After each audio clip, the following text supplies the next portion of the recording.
Amém? Quero convidar você a abrir as suas Bíblias. Mas antes vamos orar. Primeiro livro dos Reis, capítulo de número 21, a partir do verso 1. Pai, nós louvamos o Teu nome, Senhor, mais uma vez por ter nos trazido até aqui, nesse momento de celebração, de culto, onde, mais uma vez, neste domingo, ó Deus, nós estamos aqui reunidos para cultuar o Teu nome, para ouvir a Tua voz, para falar contigo, para sermos expostos à Tua palavra. E com muito temor e tremor eu me coloco mais uma vez diante do Senhor, porque sei, porque eu não poderia estar aqui. Eu não poderia, sem o Teu auxílio, sem a Tua ajuda, me atrever, ó Deus, a dizer qualquer coisa tendo origem na Tua palavra. Por isso, eu me coloco mais uma vez, ó Deus, em submissão a esta palavra e suplico ao Senhor misericórdia, suplico graça do Senhor, suplico o Teu favor sobre a minha vida, Senhor, para que no abrir e fechar da minha boca se note, se perceba, Senhor, palavra de Deus, para a edificação da minha vida, não só minha, mas a edificação deste povo que se reúne neste lugar esta noite, Senhor, para a glória e o louvor do Teu nome eu te oro, agradecido, hoje e sempre. Amém. Diz assim, eu vou ler na minha versão NVI e os irmãos podem acompanhar. A vinha de Nabote. Algum tempo depois, houve um incidente envolvendo uma vinha que pertencia a Nabote de Jezreel. A vinha ficava em Jezreel, ao lado do palácio de Acabe, rei de Samaria. Acabe tinha dito a Nabote: dei-me a sua vinha para eu usar como uma horta, já que fica ao lado do meu palácio. Em troca lhe darei uma vinha melhor, ou se preferir, eu lhe pagarei, seja qual for o valor.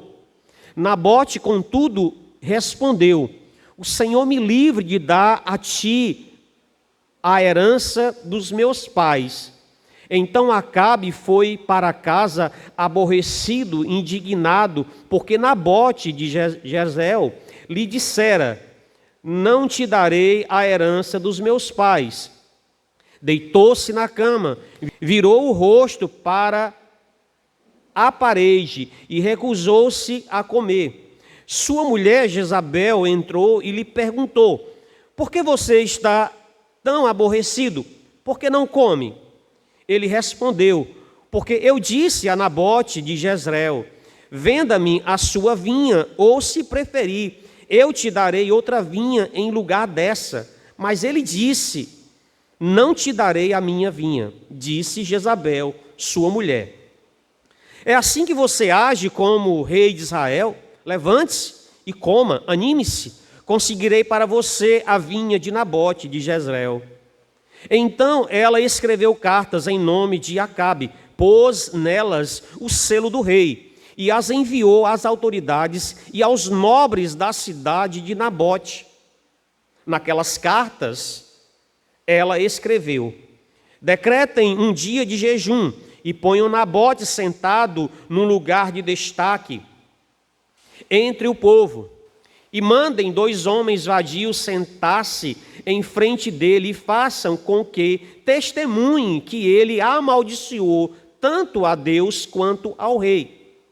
Levem-no para fora e apedrejem-no até a morte. As autoridades e os nobres da cidade de Nabote fizeram conforme Jezabel os orientou nas cartas que eles tinham escrito. Decretaram jejum e fizeram Nabote sentar num local destacado no meio do povo. Então 2 homens vadios vieram e se sentaram em frente dele e o acusaram diante do povo, dizendo: Nabote amaldiçoou tanto a Deus quanto o rei. Por isso, levaram para fora da cidade e o apedrejaram até a morte. Então mandaram informar a Jezabel: Nabote foi apedrejado, está morto. Assim que Jezabel soube que Nabote tinha sido apedrejado até a morte, disse a Acabe: levante-se, tome posse da vinha de Nabote de Jezreel. Recusou a vendê-lhe. Ele não está mais vivo, está morto. Quando Acabe ouviu que Nabote estava morto, levantou-se e foi tomar posse da vinha. Amém? Deixa sua Bíblia aberta nesse texto. Nós vamos fazer aqui algumas considerações utilizando esta narrativa. Essa narrativa que está incrustada na primeiro livro dos reis, num período em que Acabe era rei em Israel, das 10 tribos. Essa narrativa ela está incrustada justamente num período em que esse indivíduo, esse homem, era rei de Israel. E eu fiquei pensando ontem, porque se você observar os textos anteriores e os textos posteriores, assim, era um período extremamente difícil. Se nós pudéssemos colocar, digamos assim, fazermos um ranking de maldade dos reis de Israel, Acabe estaria ali disputando o ouro com Manassés.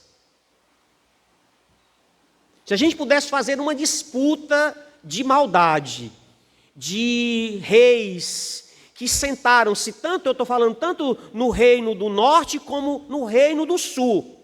Os irmãos sabem que no período de Jeroboão, o reino foi dividido em reino do norte, onde consistia as 10 tribos, e reino do sul, as 2 tribos. E Acabe aqui era rei do norte. Mas, como eu falei, Acabe, ele disputava juntamente com Manassés quem foi o pior rei dentre aqueles povos, dentre aquele povo. E a narrativa de Nabote está situada, incrustada num período assim extremamente difícil. E eu me lembro que semana passada eu falei um pouco numa reflexão que eu fiz sobre como os períodos, por mais difíceis que eles sejam, sempre houve remanescentes. E quando eu estava lendo e decidi trazer essa reflexão, eu vi essa narrativa, ou seja, é uma narrativa de alguém, de um homem que aparentemente não... Parece que, se você olhar o capítulo anterior, que é o capítulo de número 20, onde havia uma disputa, Ben-Hadad, que era um rei pagão, um rei gentil, que lutava contra Israel, e é derrotado depois de 2 tentativas fracassadas, e agora ele senta-se com Acabe e fazem um acordo, mas havia um dito, uma palavra do Senhor de que ele não poderia, digamos, poupar a vida de Ben-Hadad, mas era muito lucrativo e foi muito lucrativo para Acabe fazer um acordo. Afinal, Ben-Hadad disse assim: olha, se você permitir que eu permaneça vivo, a gente pode negociar. Assim como meu pai negociou na sua cidade, você pode negociar na minha cidade.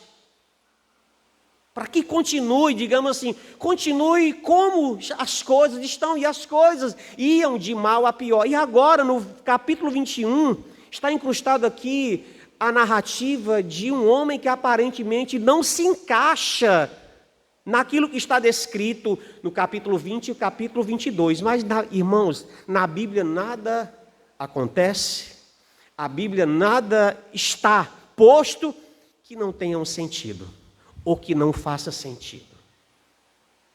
E é sobre esse homem que o texto... Por isso que eu quis ler até o verso de número 16, porque, digamos, é um texto explicativo. O desenvolvimento da narrativa, a gente consegue compreender, ou seja, os versos de 1 a 16 abarcam aquilo que estava acontecendo. Ou seja, era alguém que tinha uma vinha. E o que era o indivíduo ter uma vinha? Era uma quantidade expressivas que a pessoa tinha, era determinado que ele tinha uma vinha. E esse era, digamos, Nabote. Ou seja, ele tinha uma quantidade considerada de videiras, que estava próximo a, digamos assim, a residência oficial do rei. O que aconteceu? Nesse período muito difícil, muito complicado que estava acontecendo entre o povo de Deus, aparece alguém que resiste. Nabote aqui, irmãos, é um resistente. Por isso que eu vejo Nabote como um remanescente. Porque havia uma ordem, o próprio rei, chega para Nabote assim, me venda. Vamos negociar, e dê o preço, deixa aí, era nos nossos dias, ele assim, pense num número aí, se fosse na época do cheque, faça um número aí, preencha um cheque, que eu pago a você. Mas o texto vai dizer que Nabote recusa-se terminantemente a negociar a sua vinha. Irmão, porque a gente não tem compreensão na cultura desse povo o que significa receber uma herança de um pai. Então, mesmo com todas as tentativas de Acabe, Nabote recusa-se a vendê-lo. E o texto vai dizer que Acabe vai para casa extremamente, porque um rei foi-lhe negado uma petição de um rei. E a gente costuma dizer que uma petição do rei se cumpre. Que a palavra de um rei é uma ordem expressa que precisa ser cumprida. No entanto, Nabote se recusa terminantemente de vender a sua vinha, de se desfazer da sua herança para o rei. Entra em ação Jezabel. E já não bastasse toda a maldade praticada por Acabe, ele ainda se casa com alguém que era ali parelha com ele, que era a sua mulher, Jezabel. Os irmãos sabem. Então ela convoca os nobres da cidade, ela convoca quem poderia decidir, o conselho. Contrata 2 testemunhas para, de forma falsa, dizer coisas a respeito deste homem que resistiu à fúria, que resistiu à maldade, que resistiu às intenções de Acabe. E o desenvolvimento, os irmãos percebem. Não, na cultura judaica, ou seja, o testemunho de 2 homens valiam. E por conta disso, Nabote, ele é apedrejado e morto. E então, Acabe toma posse da sua vinha. Então, mais ou menos esse é o contexto da nossa narrativa. Mas existem 2 informações, irmãos, aqui que nos ajudarão a gente entender a nossa reflexão. 2 informações que são importantíssimas para que a gente entenda a nossa reflexão desta noite, baseada no texto, na narrativa que nós lemos. Primeira informação é que ao longo das Escrituras, a vinha sempre foi utilizada por Deus como uma figura de linguagem para representar a sua própria obra. Olha o que diz Isaías, profeta Isaías: pois bem, a vinha do Senhor dos Exércitos é a nação de Israel, e os homens de Judá são a plantação que ele amava. Ele esperava justiça, mas houve derramamento de sangue. Esperava retidão, mas ouviu gritos de aflição. Isaías capítulo de número 5, verso de número 7. Então, todas as vezes que nós nos depararmos com a expressão vinha, principalmente no Antigo Testamento, faz menção a sinônimo de lavoura, de plantação, de seara, de obra, de realização do próprio Deus. Mas isso não fica registrado, visto, percebido apenas no Antigo Testamento. Mateus capítulo de número 20, verso 1 diz assim: porque o reino dos céus é semelhante a um homem, pai de família, que saiu de madrugada a assalariar seus trabalhadores para a vinha. Os irmãos sabem que é um texto que faz menção à expressão do reino de Deus. O reino de Deus é comparado a um homem que sai para a sua vinha para assalariar os seus trabalhadores. Mateus capítulo 20, verso 8, diz assim: e aproximou-se a noite, diz o Senhor da vinha ao seu mordomo: chama os trabalhadores, paga-lhes a sua diária, começando pelo derradeiro até os primeiros. Como eu falei, toda a compreensão na Bíblia sobre vinha tem esse sinônimo de plantação, seara, obra ou a própria realização do Senhor, de tudo aquilo que Deus colocou em nossas mãos para fazermos. Então, a primeira informação que a gente precisa entender é isso. A segunda informação é que Acabe e Jezabel, como eu falei anteriormente, são sinônimos, são figuras, são arquétipos que ilustram tudo aquilo que é contrário a Deus. Porque tamanha foi a desordem que eles provocaram enquanto exerciam poder entre o povo. O próprio livro, o próprio relato, o próprio autor de primeiro livro dos reis, capítulo 6, o verso, abra comigo, volte lá, quero convidar você a olhar comigo, capítulo 16, verso 30 e verso 31, diz assim: Acabe, filho de Onri, fez o que o Senhor reprova, mais do que qualquer outro antes dele. Verso 31, ele não apenas achou que não tinha importância cometer os pecados de Jeroboão, filho de Nebate, mas também se casou com Jezabel, filha de Etibal, rei dos Sidônios, e passou a prestar culto a Baal e adorá-lo.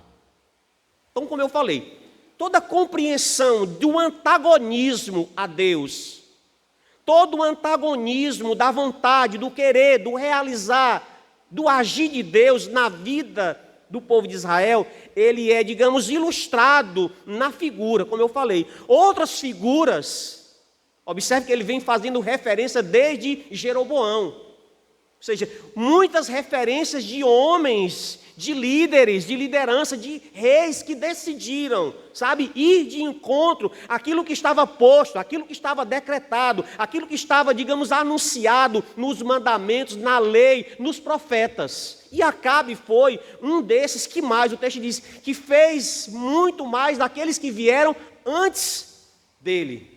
E o autor, não satisfeito em trazer, as características de Acabe, ele vai dizer, para piorar a situação, Acabe casa-se. Diz uma coisa, sempre pode ser pior. No caso de Acabe, o verso 30 vai trazer, o currículo de Acabe. E no verso 31 ele vai dizer assim, para preencher mais o currículo de Acabe, ele se casa com Jezabel. E Jezabel é também uma figura que antagoniza toda a expressão de Deus entre o seu povo. Então essas duas informações, elas não poderiam ser esquecidas, como eu falei, para que a gente entenda a nossa reflexão. E foi como Nabote resistiu, se portou diante de todas essas tentativas de Acabe em tomar a sua vinha, em tomar a sua herança. Foi como Nabote, ele resistiu a essas tentativas de Acabe, que eu gostaria de compartilhar uma reflexão com os irmãos esta noite. Então nós vamos observar agora as 3 propostas que Acabe faz para obtenção, para obter, para tomar posse da vinha, da herança de Nabote. Observe, verso 2 diz assim: Acabe tinha dito a Nabote, dê-me a sua vinha para eu usar como horta. Então a primeira proposta de Acabe para possuir a vinha de Nabote é: dê-me a sua vinha para eu usar como horta. O que Nabote estava querendo? Ele queria a vinha. Os irmãos, eu não sou aqui agrônomo, eu não sou nenhum expert, em agricultura, em plantações, mas a gente sabe que existe uma distinção entre uma cultura de hortaliças e uma cultura de videiras. Não é verdade? Então, olha a proposta de Acabe, e parece uma proposta, ele assim, me dê a sua vinha, porque eu vou transformar a sua vinha em uma horta. Irmão, uma plantação, uma cultura de hortaliça, ela é rápida. Mas para você adquirir, por exemplo, como eu falei, eu não sou expert, mas a gente vai atrás de algumas informações, ok? Ou seja, dizem os estudiosos que uma vinha pode durar muitos anos, que pode produzir durante muito tempo. A cultura das vinhas tem uma longevidade, tem uma duração. Já uma horta é um tipo de plantação, é um tipo de cultura sem duração, uma plantação transitória. Uma plantação de vinhas demora a começar a produzir frutos, mas produz fruto por muito tempo, diferente daquilo que é plantado em uma horta, que dá um fruto rápido por um período curto. Quantos pés de couve eu vou colher num pé de couve? Um couve. E se eu quiser um outro couve? Eu tenho que plantar um outro couve. Os irmãos entendem? A proposta de Acabe para Nabote: dê a sua vinha, e eu vou transformar a sua vinha em uma horta. Ou seja, deixa eu transformar aquilo que é duradouro naquilo que é transitório. Irmãos, e essa sempre será a intenção do diabo, da carne e do mundo. Eu chamo esses três dos inimigos da alma.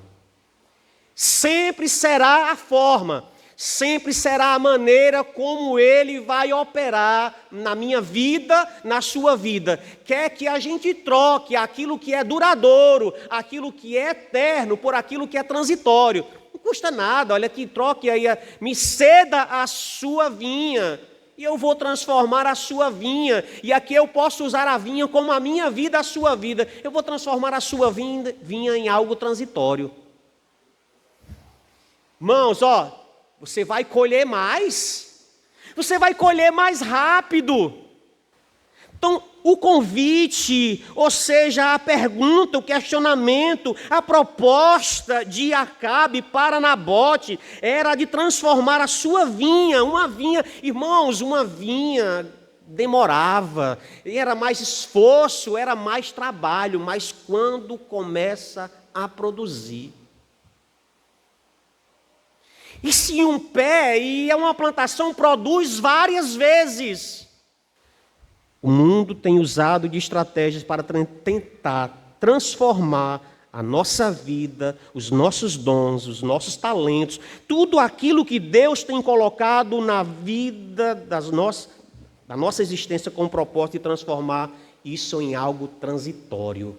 Irmãos, e nós vivemos numa geração onde esse é um apelo que chama a atenção das pessoas. Por que quem não quer uma coisa rápida, que produza rápido, que dê retorno rápido? Os irmãos entendem? Me dê, aí ceda a sua vinha, porque eu vou transformar a sua vinha em uma horta. Essa sempre será a proposta do diabo, do mundo e da carne. Sempre será. Mateus capítulo 4, verso 9 diz assim: e disse-lhe, tudo isso lhe darei, se você se prostrar e me adorar. De quem é essa a proposta? Do diabo. Na tentação de Jesus, no capítulo 4, ele apresenta os reinos da terra. E diz assim: tudo isso eu te darei. Tudo isso será seu. Se você o quê? Se você abre mão de quê? Daquilo que você veio fazer.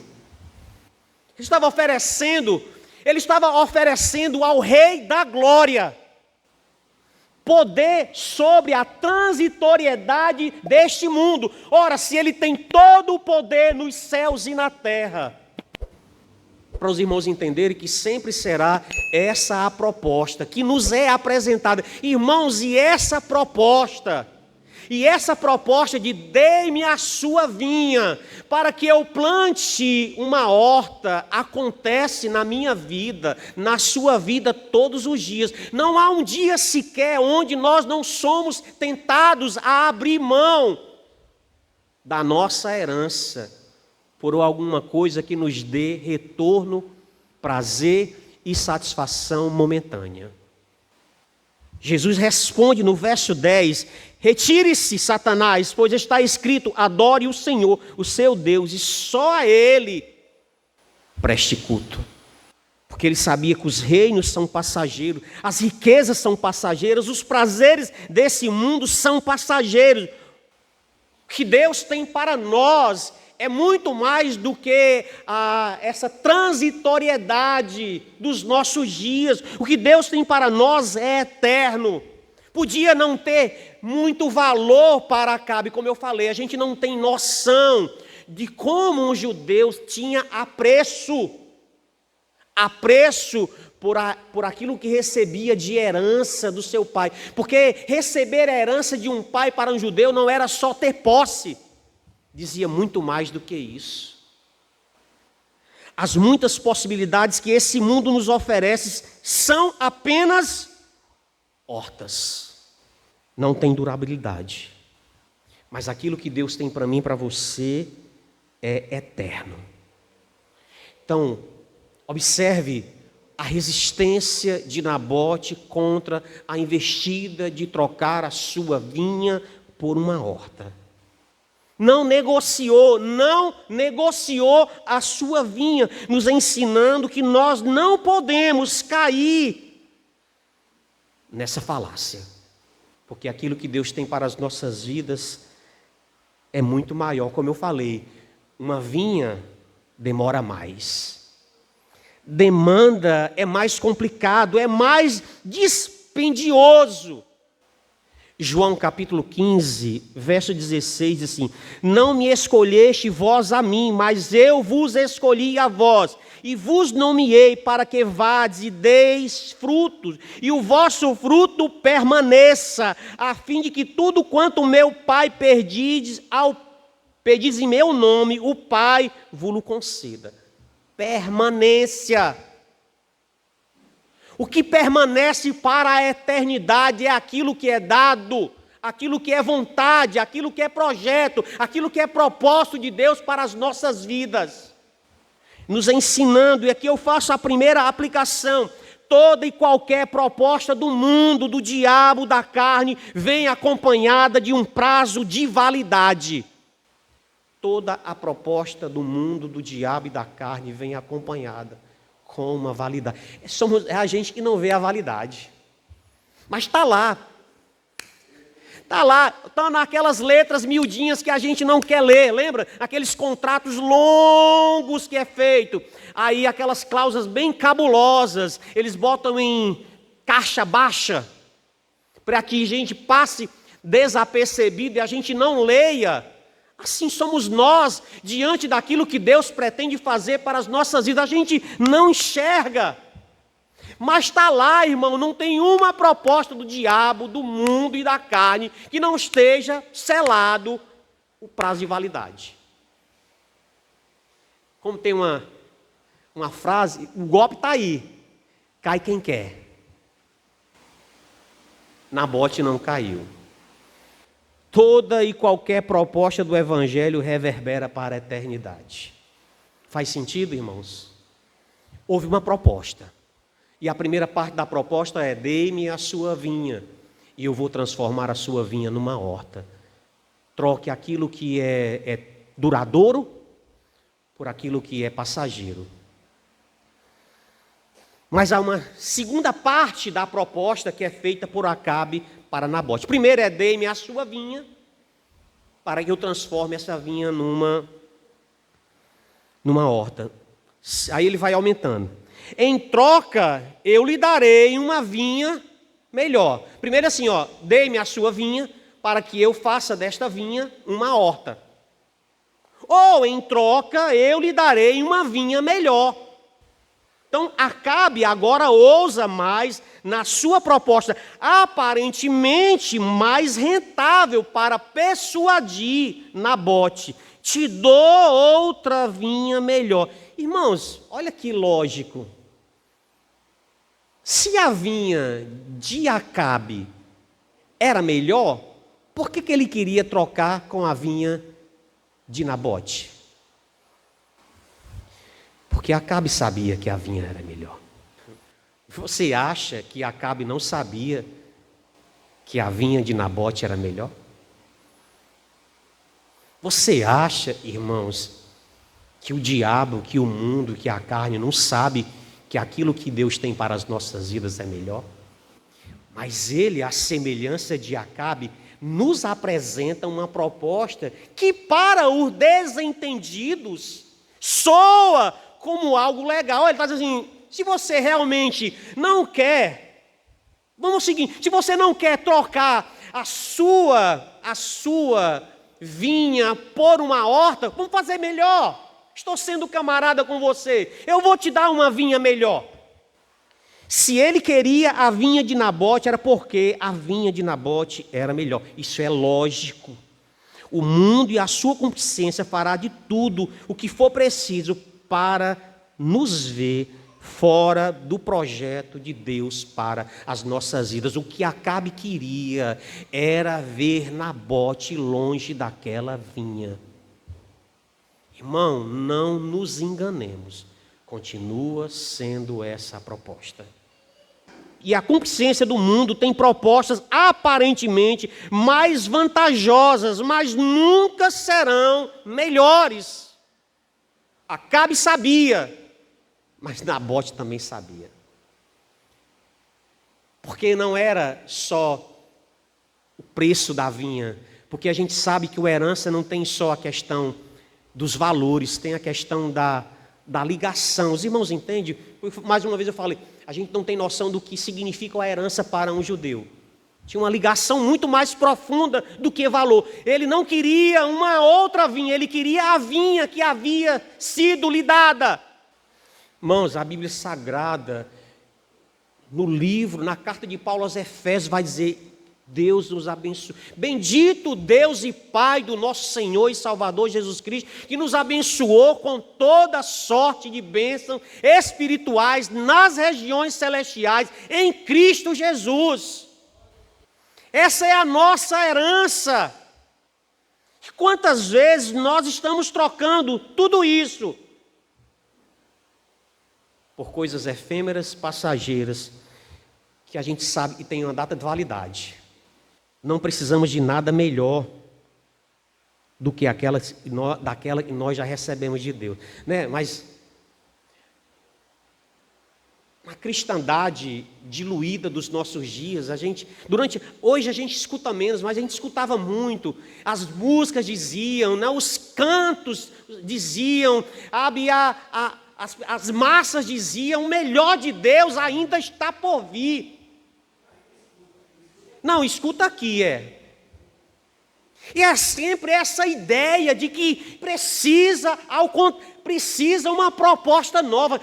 Os irmãos estão lotando as igrejas porque eles acreditam que em algum momento o profeta, que em algum momento ele trará uma proposta nova, mais rentável para nós. Irmão, não existe mais proposta rentável nas nossas vidas do que saber que nós somos amados de Deus. Sutil, ardiloso. Acabe era uma estratégia. Acabe não tinha muita noção de religião, de teologia, de lei. Isso ele não tinha. Mas os comentaristas dizem que ele era extremamente ardiloso. Não precisamos de nada melhor do que aquilo que nós já recebemos, que Deus confiou a cada um de nós. Eu e você, nós não precisamos de uma igreja mais avivada, cheia do poder de Deus. Nós precisamos cuidar daquilo que foi dado. uma falta. O que é melhor? Jesus é a nossa herança. Jesus é a nossa herança. Aí, quando nós entendermos que Jesus é a nossa herança, nós vamos parar de ser a semelhança do filho mais velho e diz assim: como é que eu posso me alegrar? Como é que eu posso festejar se o Senhor nunca me deu um cabrito, sendo que o pai já tinha dado toda a herança para os filhos? Os irmãos entendem? Enquanto nós não entendermos que o pai é a herança, que a presença do pai é a herança, que a comunhão com o pai é a herança, nós vamos sempre ter a expectativa de que uma proposta melhor vai nos acontecer a qualquer momento. Num culto extraordinário, num culto espiritual, talvez uma proposta nova possa surgir para dar alento, para dar alegria. Não tem proposta melhor. Vou te dar uma vinha melhor. Irmão, isso é mentira. Eu vou te dar uma vinha melhor é uma mentira deslavada. Né? A gente fica... E essa questão de melhor aparece em todos os âmbitos da nossa vida. Quem sabe a minha família, a família do outro, a grama do vizinho é mais verde. Não, a família melhor é a nossa. A igreja melhor é a nossa. A esposa melhor é a nossa. Os filhos melhores são os nossos. O melhor pastor é o nosso, não é o televangelista. Não é aquele que não tem compromisso com você. O melhor pastor é o nosso pastor.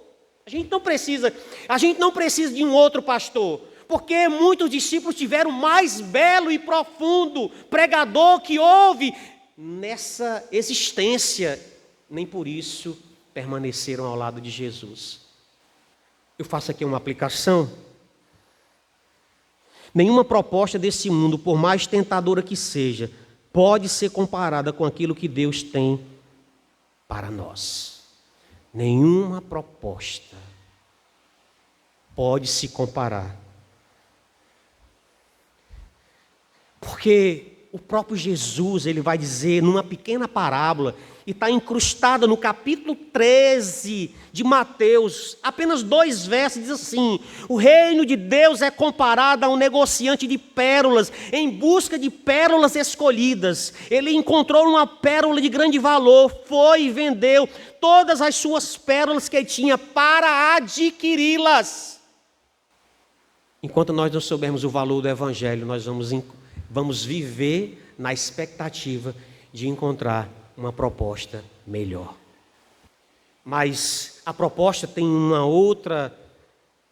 uma terceira coisa que eu gostaria. Primeiro, troque a sua vinha por uma horta. Se você não quer desfazer da vinha, eu te darei uma vinha melhor. Aí a parte terceira da proposta de Acabe: se preferir, lhe pagarei, seja qual for o seu valor. Observe que ele vai dando um upgrade na proposta. Primeiro, se você não quer, tudo bem, você quer continuar com a vinha? Eu te dou uma vinha melhor. Se você faz o seguinte, eu pago o valor que você quiser. Veja que Acabe tem argumentos convincentes, ele vai melhorando a cada vez mais na sua proposta. Se você não aceita que a sua vinha seja transformada em uma horta, se você não troca a sua vinha por outra melhor, então venda. Quanto é que vale uma vinha, irmão? Pergunte para Nabote. Nabote, quanto é que vale a tua vinha? Irmão, tem coisas na vida que você não pode precificar. Lembra da herança? Não era uma questão de preço a vinha para Nabote. Tinha valor. O que tem valor, preço nenhum pode pagar. Quanto vale a sua vida?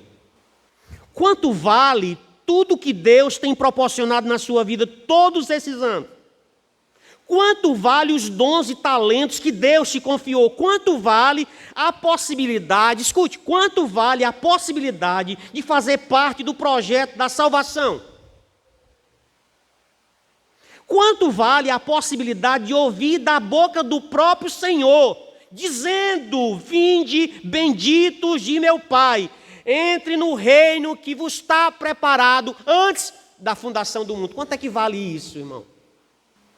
As ofertas do mundo, da carne e do diabo são ofertas que sempre terão uma aparência mais vantajosa. Irmãos, mas é só a aparência.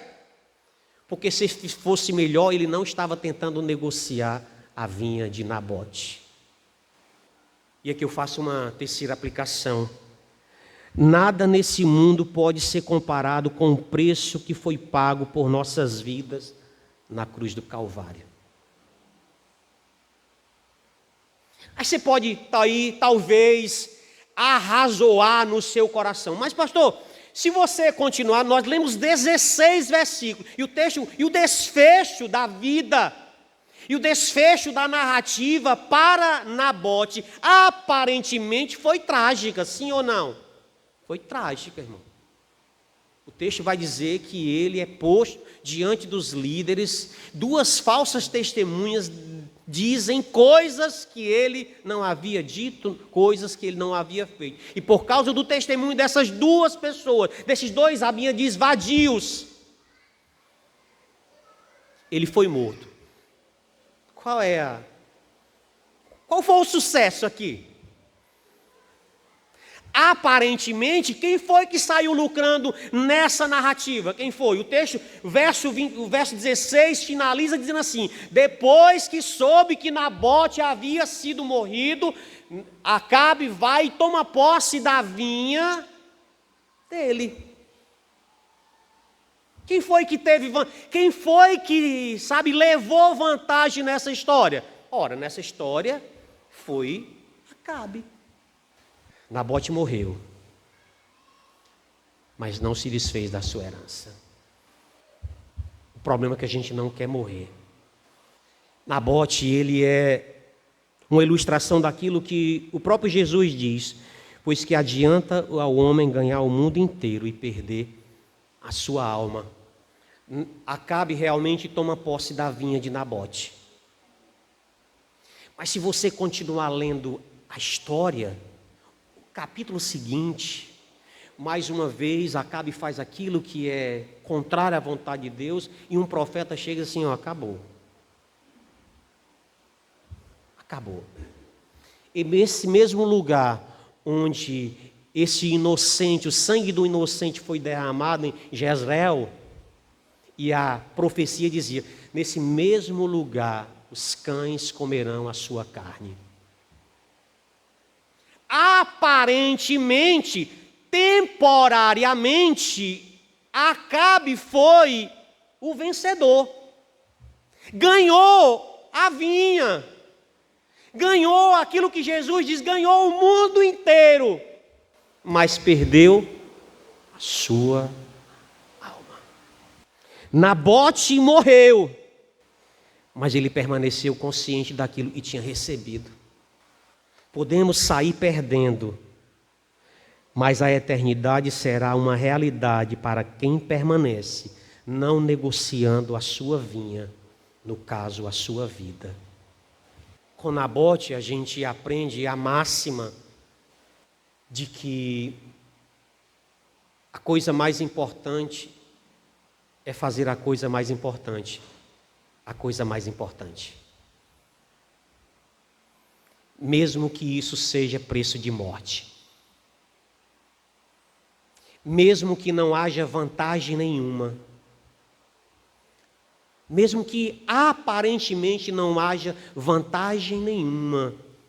Escute, pode não ter vantagem agora, mas fará toda a diferença na eternidade, na vida daqueles que não, à semelhança de Nabote, não negociaram, porque sabiam que a vinha tinha a sua importância. E enquanto nós não entendermos aquilo que Deus tem para nós, é importante, nós vamos encontrar no nosso meio muitos à semelhança de Balaão.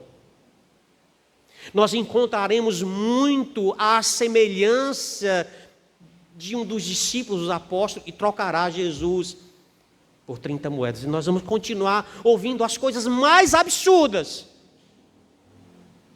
porque não sabem o valor da eternidade, não sabem o valor daquilo que foi conquistado por Cristo na cruz do Calvário, em meu favor e em seu favor. Não negocie a sua vida, não abra mão daquilo que reverbera para a eternidade, mesmo que seja mais desvantajoso, mas tem desdobramentos na eternidade. Amém? Que Deus nos abençoe, Weber.